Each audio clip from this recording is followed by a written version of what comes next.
Hello student, कैसे हैं आप? आशा करता हूँ अच्छे होंगे।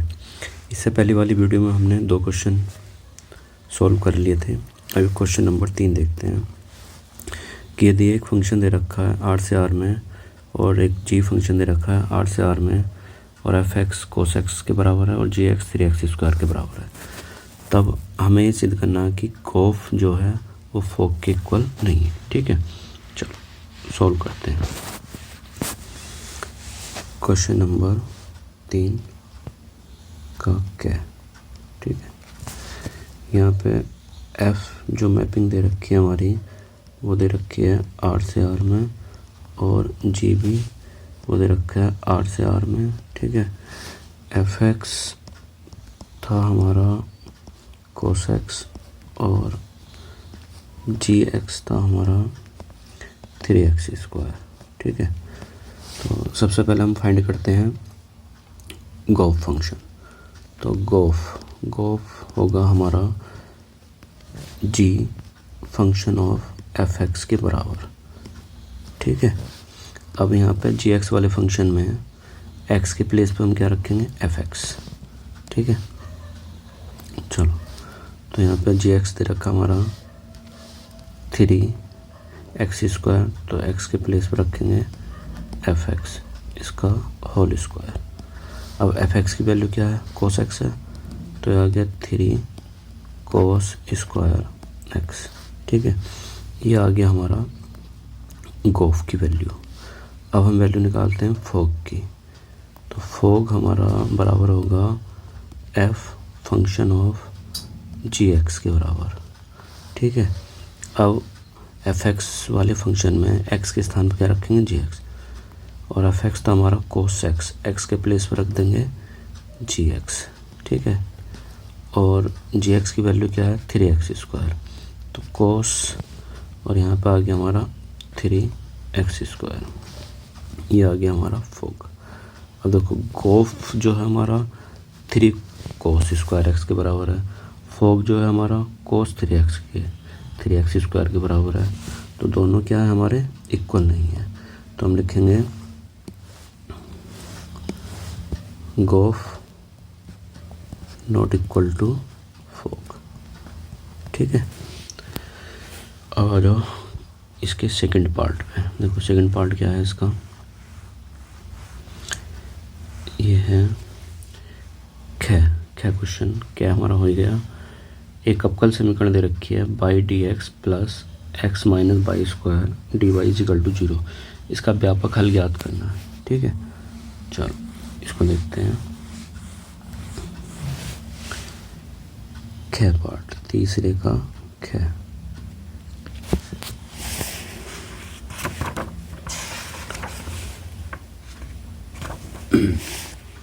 इधर रखा है क्वेश्चन हमारा Y D X plus X minus Y square D Y is equal to 0।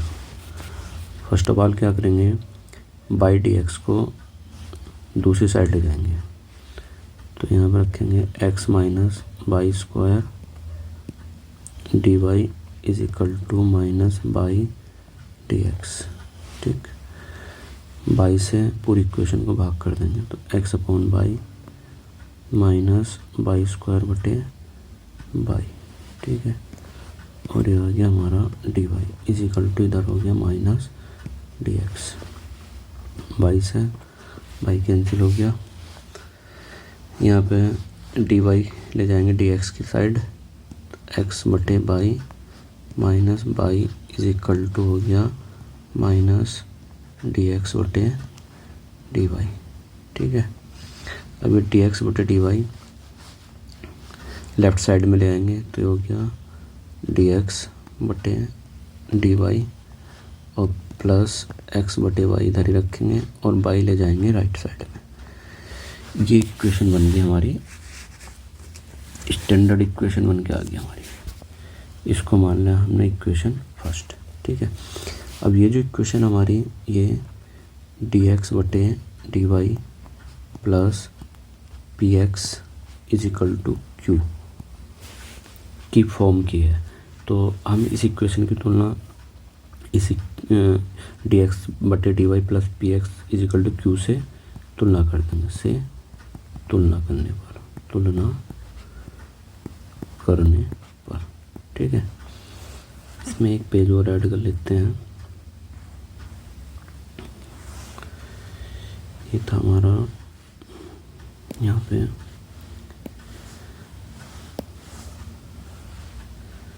ठीक है। तो यहाँ पे देखेंगे बाई, तो यहाँ पे p की वैल्यू फाइंड कर लेंगे। तो p इज इक्वल टू क्या आ गया हमारा 1/बाई, ठीक है। अब क्या याद करेंगे, if की वैल्यू याद करेंगे, integrating factor if is equal to होता हमारा e की पावर में इंटीग्रल में p dx। तो p की वैल्यू क्या है 1/बाई, और सॉरी dx नहीं dy, क्योंकि बाई के रेस्पेक्ट में डिफरेंशियल हो रहा, ठीक है। तो ये आ गया हमारा e की पावर 1/बाई का इंटीग्रल क्या होता है log बाई, ठीक। तो ये आ गया हमारा बाई। तो if जो आ गया हमारा वो हो गया बाई के इक्वल। अब इस if से इक्वेशन नंबर 1 की गुणा कर देंगे। ये यहाँ पे लिखेंगे समीकरण 1 से गुणा करने पर,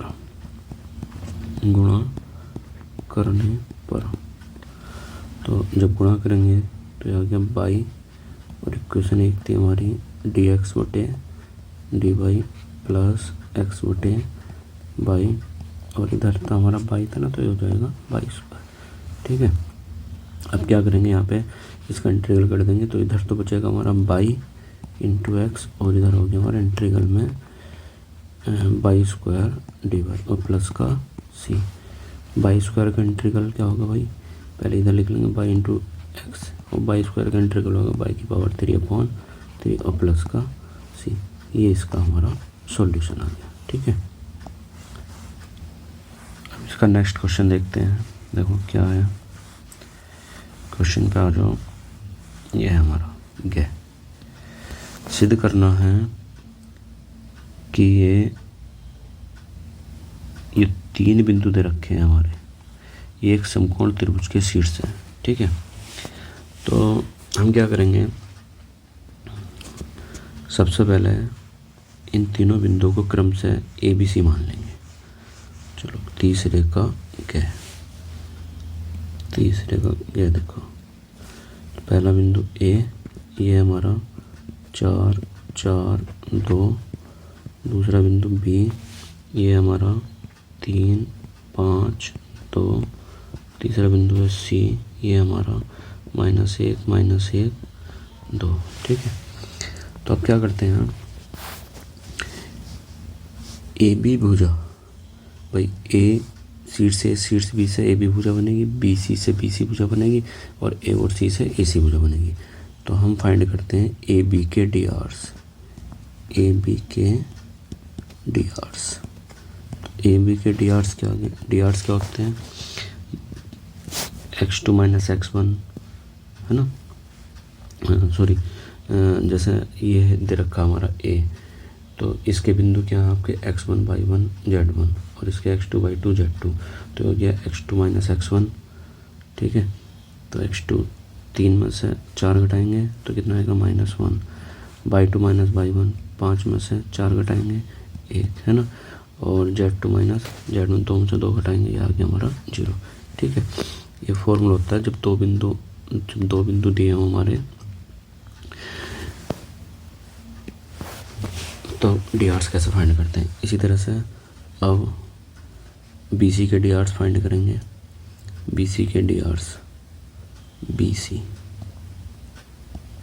सी के डी आर्स क्या होंगे, -1 में से 3 सब्ट्रैक्ट करेंगे -4, -1 में 5 सब्ट्रैक्ट करेंगे -6, 2 में से 2 सब्ट्रैक्ट करेंगे, कितना आएगा 0। अब आता है आपका ए सी के डी आर्स फाइंड करो। तो जब ए सी के डी आर्स फाइंड करूँगा तो -1 में से 4 सब्ट्रैक्ट करूँगा, -5, -1 में से 4 सब्ट्रैक्ट करूँगा, ये भी आ गया -5, और 2 में से 2 सब्ट्रैक्ट करूँगा, ये आ गया हमारा 0, ठीक है। अब समकोण त्रिभुज क्या होता है, समकोण त्रिभुज ऐसा त्रिभुज जिसका एक कोण क्या हो 90 डिग्री हो, है ना। तो अगर हम ए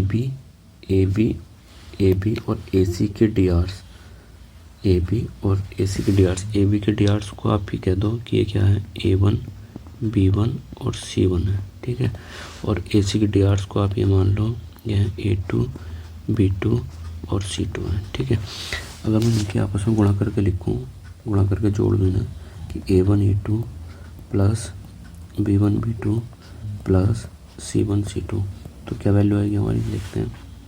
ये आ गया +5 और -5 प्लस 0, ये आ गया हमारा 0। तो ये जो कंडीशन होती है, ये वाली, ये कंडीशन होती है कि अगर दो भुजाओं के डी आर्स आपको दे रखे हैं, ठीक, और वो दो भुजाएं परपेंडिकुलर है, तो परपेंडिकुलर की कंडीशन होती है कि A1 A2 plus B1 B2 plus C1 C2 = 0। तो हम ये कह सकते हैं कि ए बी भुजा परपेंडिकुलर है ए सी के, यानी कि ए बी और ए सी परस्पर क्या है, एक दूसरे के लंबवत है, ठीक है। तो इसलिए दिए गए शीट्स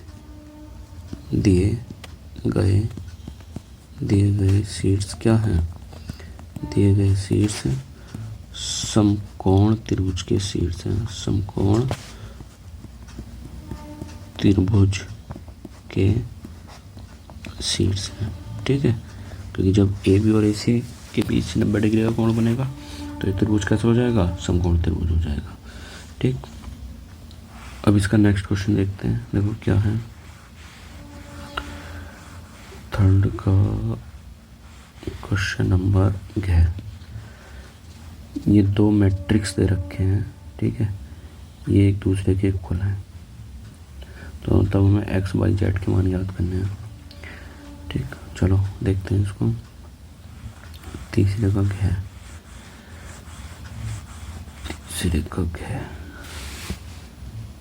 तीसरे का तो पहला मैट्रिक्स है इधर x प्लस वाई, और ये 2 5 प्लस जेड, और ये है x इंटू वाई, और इधर दे रखा है आपका 6 2 5 8, ठीक है। अब क्या कर दो, इसकी कंपेयर कर दो, तो x प्लस वाई की वैल्यू कितनी आ गई, 6 आ गई, और x इंटू वाई की वैल्यू कितनी आ गई हमारी, 8 आ गई, ठीक है। और यहाँ पे ये आ गई इक्वेशन फर्स्ट कह लो इसको, इक्वेशन सेकंड कह लो, और 5 प्लस जेड = हो गया हमारा 5, तो यहाँ से जेड = हो गया हमारा 0, तो जेड की वैल्यू तो मिल गई। अब इक्वेशन समीकरण एक से यहाँ से बाई की वैल्यू फाइंड कर लेंगे, तो बाई = हो जाएगा 6 - x, और ये कहाँ रखेंगे, समीकरण 2 में रख देंगे, ठीक है। तो x इंटू 6 - x = हो गया 8 के इक्वल हो गया, तो ये हो गया 6x - x² = 8। इस राइट साइड में ले जाओ दोनों टर्म ये, तो ये हो गया x² - 6x और प्लस का 8 = 0। 8 कैसे दो फैक्टर करने हैं जिनका सम कितना आना चाहिए, 6, तो 4 दूनी 8, तो आ गया। अगर डायरेक्ट फैक्टर करके लिखूँ इसके, तो आएंगे x - 2 और x - 4 = 0। तो यहाँ से x की वैल्यू आ गई हमारी 2 और 4, तो y की वैल्यू क्या होगी हमारी, तो y = क्या था, 6 - x, तो जब 2 सब्ट्रैक्ट करूँगा 6 में तो 4 आ गया, 4 सब्ट्रैक्ट करूँगा तो कितना आएगा, 2 आएगा। ये हमारा आंसर आ गया, ठीक है।